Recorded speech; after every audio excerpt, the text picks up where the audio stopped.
In this video, we're going to go through a CFA Level 1 style question on the various types of regional trading blocks or regional trading arrangements. This naturally comes from the economics topic area, more specifically the reading on international trade and capital flows. The question is 100% theoretical and requires no computations. It's one of those questions where either you have done your study and you know the answer, or you end up guessing. And I simply think that it is better to know than to guess. So if this is something you want to get right in the exam, keep watching and let's get solving. So this is the question that I want you to have a go at. The form of regional trading agreement least likely to have the unintended negative effect of reducing a member country's low-cost imports from a non-member country is a free trade area, a common market, or perhaps a customs union. Okay, so this is what you need to know.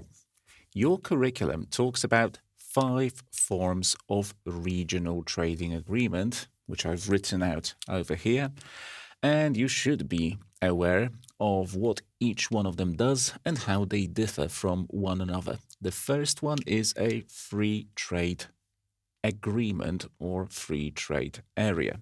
Now, the countries belonging to a free trade area or agreement decide to eliminate barriers to trade between one another.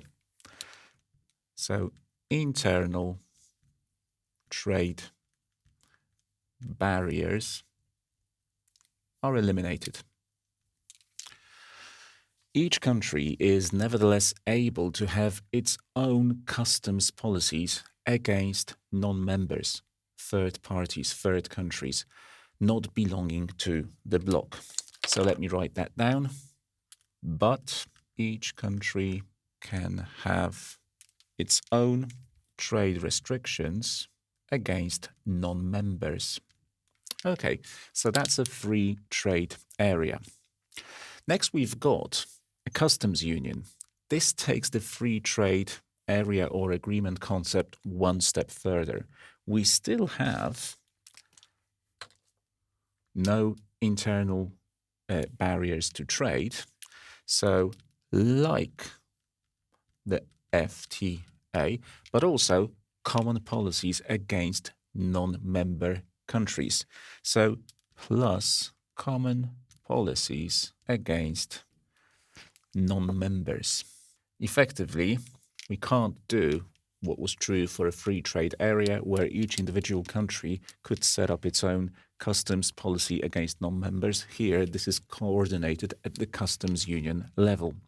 The next type of trading agreement is a common market, in which we adopt the features of a customs union.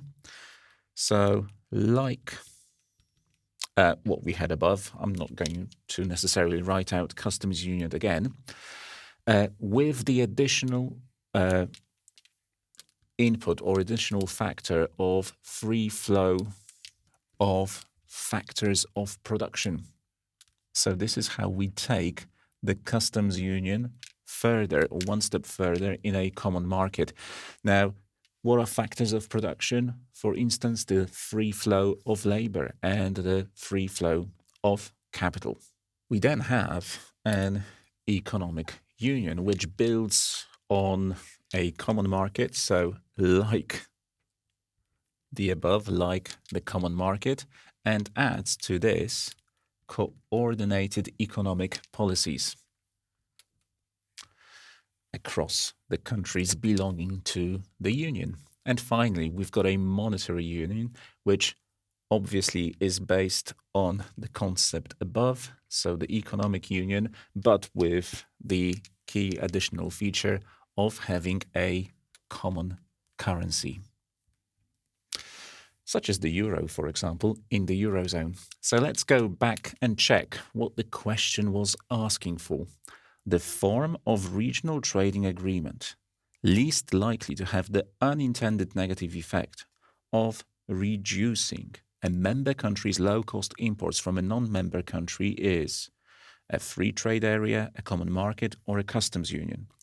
Well, reducing a member country's low-cost imports from a non-member country is the possible effect of joining a customs union, in which member countries adopt common trade policies and customs policies against third countries. So this could potentially force a country to stop importing cheap goods and services from a non-member country. Avoiding this means sticking to a free trade area or free trade agreement, and this answer obviously corresponds to answer A.